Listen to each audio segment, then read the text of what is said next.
Ah, Well, good afternoon and welcome to another exciting episode of Sales TV. I'm joined on the couch this afternoon, or this morning, depending on where you are, by my colleague Alex. This is what Hello. we would call the North American edition, and we know that because we've got two people joining us from North America. Rob, our often usual teammate, and Natasha Walstra, who we'll be introducing in just a moment. So, first of all, exciting to be on the sofa with you. My first time doubling Yes. up with you, Alex. Yeah, I saw you this morning. You broke your sofa duck this morning. I did with Andy. Yeah, I which was did. lovely. I did mine last week, and great to be here again today. Yeah, fantastic. So we're hoping for some more exciting conversations today. So if we can bring on Rob and Natasha. Welcome. Hello. hi. Hi, everybody.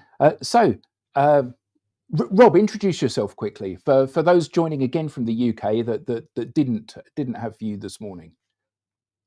Hi, all. I'm Rob Durant. I'm the founder of Flywheel Results, and I work with startups to help them scale. Fantastic.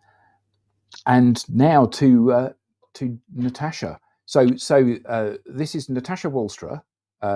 She's I'll let her introduce herself, but we're incredibly privileged that she is going to launch her new business now on Sales TV, which is NearBound Strategies. So Natasha, introduce yourself and tell us a little bit about your background and this new venture of yours.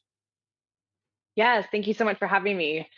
Um, so this is my official launch of NearBound Strategies, but I am also currently advisor at Heritage Brands, where I've sort of been building this concept without even realizing it, because I've been working very closely with CEOs, entrepreneurs, sales professionals to help drive business growth or affect social impact, and do so by becoming a visible leader. And the best way to do that is to exist digitally and have your sort of personal brand, your digital hub of who you are and what you represent. And that's a big part of what I do and what I will be doing more of with NearBound Strategies. What is NearBound? Yeah, so that's great. So when we discussed this, and you said NearBound, and Alex said this as well, it's one of those things where you think to yourself, "Yeah, I'm familiar with that name," and you've no idea why, and you've no idea quite why and what it's about. So for an idiot like me, describe what do you mean when you use the term NearBound? Of course, yeah. So actually, it's something I heard probably about 6 months ago, and there was something about it that, again, that feeling of familiarity, I like kind of clung on to it for whatever reason, and I figured it out months later as to why. But if you think about inbound being marketing and outbound being sales, the future of sales and marketing is nearbound, which is your network, referrals, word of mouth, it's your relationships. And so it's stuff we've all been doing. You guys know extremely well on the social selling side of things. It's just another term that, again, sounds a little bit more familiar, maybe, but it's a way to really leverage your network and your relationships to drive business growth. Yeah, I mean that makes perfect sense. I mean, one of the things that we often see is that your business and the introductions and the value and the equity that you have comes from those people closest to you, and being able to kind of view that in a strategic way and develop that is an incredibly powerful thing. But you said about digital kind of presence and footprint being a really important thing. Now, we met obviously when we spoke about you doing some publishing for me and developing me as a thought leader in the Mhm. space. So I mean, you've got a lot of experience of doing that. So how important is that in the modern world, being perceived as somebody that knows what they're talking about, and what are the different pillars that people need to get in place to maximize the benefit of that? Yeah, so it is funny, speaking originally back around book publishing, and while I was in that world, I totally became obsessed almost with the thought of becoming a published author to drive thought leadership and help with your business goals. But something that I realized while I was there, that it doesn't really matter how great your book is if you don't have a digital presence or are communicating and engaging with your audience. No one will ever know about the book. It's not like if you build it, they will come. You have to be doing things in real time and look at a holistic approach to building and platforming your thought leadership. And so that was actually part of why I left the publishing world, because I felt almost this like moral issue of, I'm trying to sell you something that really it can have such a huge effect. But if you don't exist in the digital world, you're a total ghost, no one's going to ever hear about it. And actually quite the opposite, you're going to lose credibility, because who doesn't have some sort of social presence on the internet, right? Yeah. I kind of think that's great for an entrepreneur or solopreneur. You've got this kind of freedom to develop your personal brand, your professional brand, and without real limitation, bring as many of your extended network closer to the center of your network. But what about those businesses or those teams that, certainly if I think about senior sales leadership, they're creating a model, a territory, and they're carving that territory up into lots of little bits. And they're putting salespeople in those territories. It's so difficult for that individual then to lean on perhaps their NearBound strategy, to lean on their, the closest people in their network, because they're given a territory that perhaps they didn't choose or wouldn't have chosen themselves. Do you have any advice or tips for sales leaders that are thinking about territory creation in that sense? Is that an area that you kind of get involved in? Yeah, and I mean, the way that I would look at that is, having established your personal brand and your expertise in the industry you're in, number one, is going to be huge, so that when you do go to a new territory, let's say, those in your network that maybe aren't in that physical location could still recommend you or refer you. And especially if you have that foundation where you look credible, and people are going to be more willing and wanting to refer their network to you as well. So it's really, and I want to be clear too, it's not just about posting on LinkedIn or social channels. It's what happens behind the scenes as well. Those actual relationships that you're building, not just, another follower, another like. It's really about those genuine connections that then would be more inclined to actually refer them to their, colleague across the country, whatever that is. Yeah. Well, and this is where I think there's an opportunity for, sales leaders to work or have their teams work closer together to leverage their relationships from across the region, across the country, in that way, which I don't think happens that much. No, and I even find it confusing too, because so many of the decision makers are in the C-suite, and those are the ones that really do live on LinkedIn as well. And so I know so many sales professionals who aren't active whatsoever on LinkedIn, or have it established, and yes, they're using it for prospecting on Sales Navigator, let's say, but nothing actual about personal branding or showcasing their expertise. So I find it weird, there's this disconnect between the sales professionals not posting and connecting with the C-suite, who are the decision makers and the ones probably, roadblocking their sales cycle. Yeah. Now I think it's really interesting that your raison d'etre over the last year or two has been kind of creating rock stars. Now at the moment you're looking at and working with female founders, aren't you? And kind of elevating them and giving them the support that they need to be the thought leaders that they deserve to be. And I think that is great, because you're leading by example. I mean, I noticed on your LinkedIn profile the other day that you are a LinkedIn top voice for this. So clearly, I mean, you are walking the walk as well as talking the talk.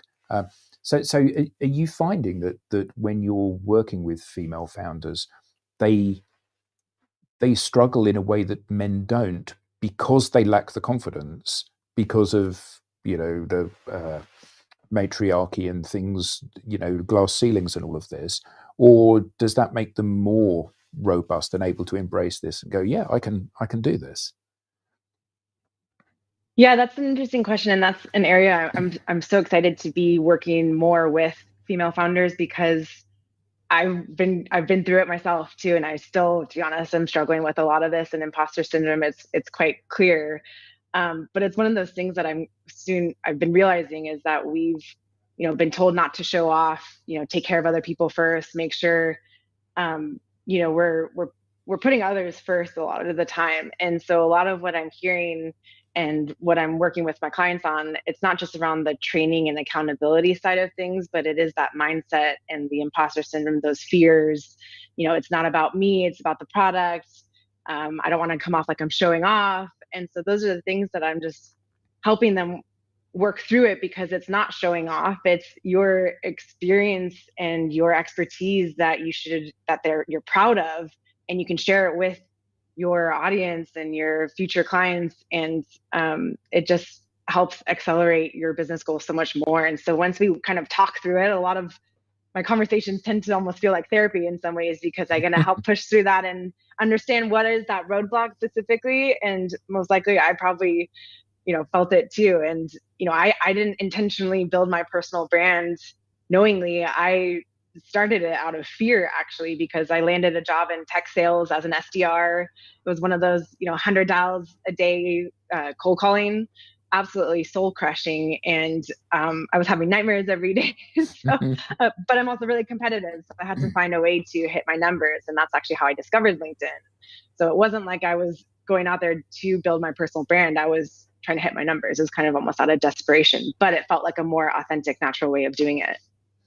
So I'm a salesperson, or I'm a founder, or I'm just about to found my business, and I buy this whole that I need to be seen as the go-to person.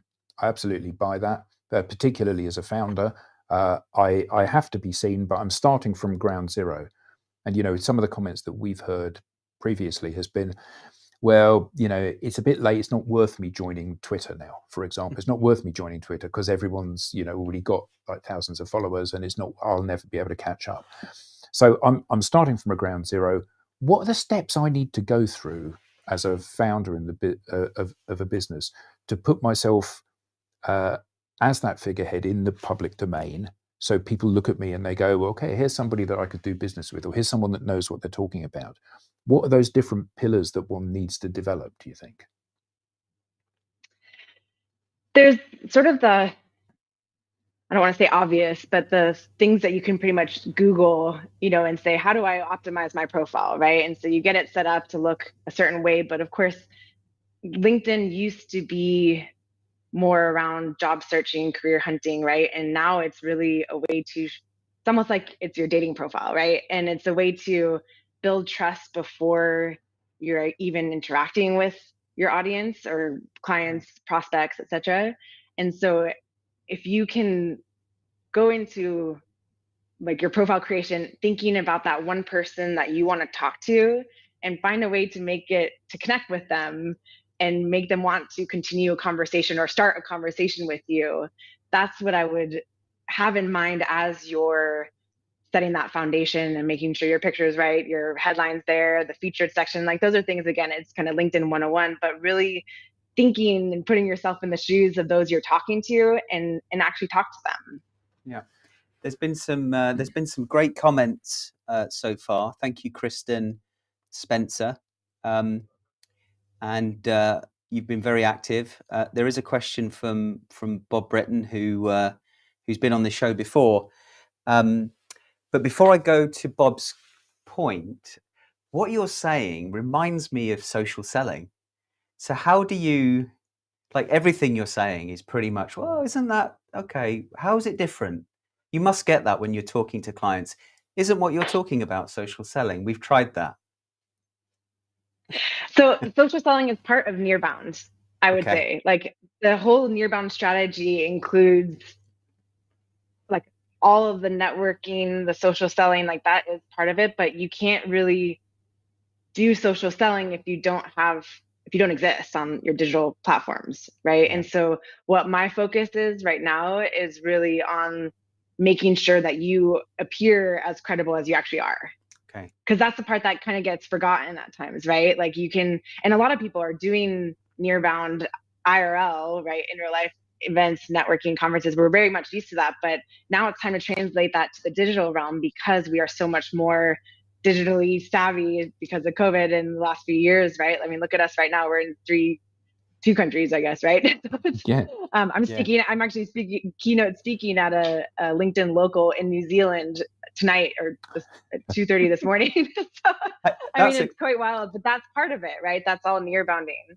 Yeah, and it's a great segue into Bob Britton's point, which we've kind of touched on earlier. Bob says, why is geography still a limiting factor? There's no reason to sell territorially in the digital world. In fact, it limits both the company and the seller's productivity. Rob, have you got any thoughts on that? Let's bring Rob into the conversation. Any thoughts on why we sell by territory? Yeah, so Bob's saying, why is geography still a limiting factor? Go ahead. Because that's the way we've always done it. And nobody's given us permission to do anything else. Yeah. If you are waiting for permission, if you are waiting for somebody to approve, keep waiting. We're at the age now where it's time to do. It's time to take action and then ask for, seek forgiveness rather than asking for permission. The digital age is happening so quickly. Be smart, be respectful, be conscientious of how you're putting yourself out there and how you're representing your brand, but just do these things. Yeah. Try it and fail. Failing is okay. And we've got another question here from Jeff Matlow. What are good/bad methods to transition from social credibility to social selling? You want to have a go with that, Natasha? Yeah. That's a really good question. I think when I'm not really sure there is that transition, because when you're being credible, you don't actually really sell. You're solving people's problems, right? And then people are going to want to work with you. They may not even realize that you sold or pitched them, right? You're actually just solving their problem. And so I don't think it's almost like that line doesn't exist. Yeah, Rob? Yeah. I mean, I think that the whole word or the expression social selling is a bit distasteful, because actually if you're doing it right, you're not selling, you're laying something out and people are buying from you. But I thought it was really interesting that you said, Natasha, about that's like LinkedIn 101. And that obviously people go to the digital footprint and look at you and check you out on these social platforms before they make a decision and they decide they want to have a conversation with you. And one of the things that keeps being repeated to me is that this is blindingly obvious. Everybody knows this, and yet so few people are able to connect their own behavior with the behavior of the people that they think are going to be their clients. So clearly, before I buy from you, I'm going to go and check you out on LinkedIn. I'm going to see the sort of things you publish. I'm going to see what people say about you. I'm going to see the comments that you leave and decide whether or not I want to work with you. But when I'm selling, I just send them an email because, I've told them my product's the best product and clearly they're going to buy. And actually there is this massive disconnect, isn't there, between how people themselves behave and how they expect others to behave. So when you're working with founders and helping them to become thought leaders, is this something that you see where they're failing to connect the dots that seem so obvious to you because you're living the dream, but for them it's just like, oh yeah, I'd not thought of that. Yeah, well, that's actually why the program I've created isn't just around the 101 basics or even the training and best practices. It's around accountability. I have weekly huddles with my clients to make sure they're actually doing what we say they're going to do. Yeah, and so when we are working with organizations, typically the go-to excuse, and there are always excuses. The go-to excuse is, I was really busy, I didn't have time.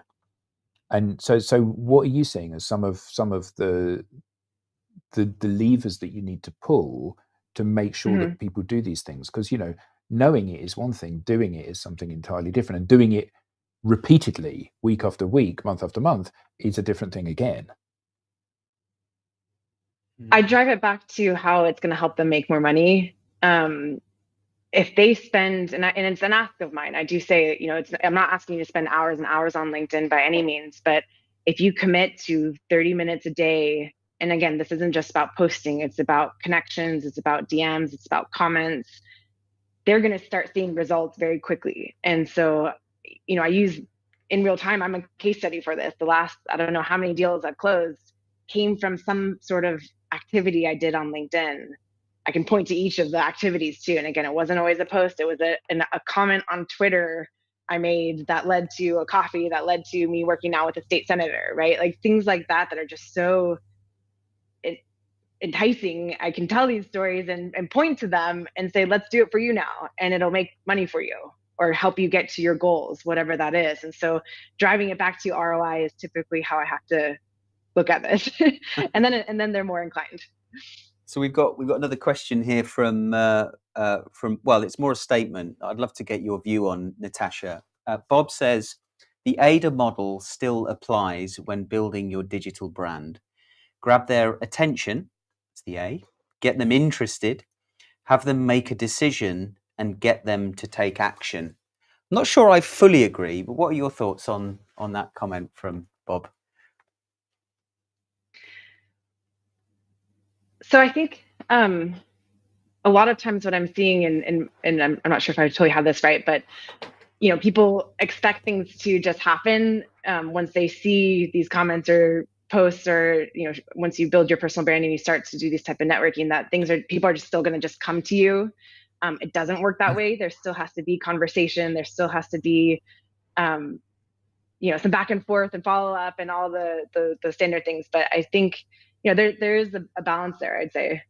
Yeah, I think, you know, for me, the balance is the difference between that traditional selling. So I want to force them to take the next step. I want to get them to take the next step versus actually, I'm going to demonstrate that I am a trusted advisor. I'm genuine and authentic, and I'm going to encourage my target audience to walk towards me without them feeling like they're forced to go anywhere. Do you agree? Yeah, I do. Yeah, I mean, I think that one of the things that is, I think, interesting about the modern sales environment is that lots of people still hope that there is a secret key to unlock huge volumes of inbound and people knocking on the door to buy stuff. And you know, organizations and individuals are desperate to produce something that goes viral, because, you know, it'll be seen by 1 million people and then the phone will start ringing. Or I'm going to post a really insightful piece of content. Often it's not consumed, but that side, you know, an insightful piece of content, and then the phone will ring. And actually, one of the challenges that I often see is that people's expectations needs to be remapped. You know, there was a client that we worked with, and they posted a piece of content, and it got seen by 6.5 million people, and got 39,000 likes, and didn't generate a single piece of inbound. Wow. And because the truth of the matter is that if you're selling something complex, people are not going to do your sales job for you. And all this can do, you know, whether or not that's networking in the virtual space using LinkedIn and tools like that, or whether that's networking in real life at networking events, it's all about conversations, particularly in the B2B space. It's all about having conversations. So I guess the question to you, Natasha, is how have you found getting this message embedded with people? Because all of us hope that there's going to be a magic on switch. You know, I'm going to press the easy button and then everything will be all right. And actually, these days, that's delusional behavior, isn't it? The silver bullet. Yeah. Silver bullet, indeed. So I kind of go back to that idea of talking to that one person. And a lot of times that one person probably isn't on LinkedIn and consuming it as much as we are, who are very, active and productive on LinkedIn, let's say. I think when you're talking to that one person and you're paying attention to the conversations you're having outside of the platform, right, in the DMs, or virtual coffees and such, I think that's more important than looking at the likes and the impressions, because at the end of the day, it may not actually make you any money. But if you're talking to that one person and solving their problem, when you go and message them and then they check your profile, right? They're not going to automatically go to it just because of what you're sharing. When they see on your profile in your featured section that you're solving their problem, then they're going to be more inclined to actually have that conversation, and maybe this can lead to something. But if you're only focusing on the likes and the impressions and what the other top creators are doing, it's not going to help with your business goals. You all have something different, right? And so I think that's the part that's most important, is to let go of those metrics and talk to that one person. Yeah, vanity metrics or lazy metrics. Yeah. Yeah. On the topic of metrics, and I want to bring Rob in for this one. We've got another question from the audience here. This time, or again from Jeff Matlow. Thank you, Jeff. The question is, Rob, what do you think are the most important metrics in establishing social credibility? He goes on to sort of say, followers, top voice badge, comments on posts. But, those aside, what do you think are the metrics? Sales. I love the way you start with that one word answer. Yeah. And if it's not leading to commercial intent, it doesn't matter.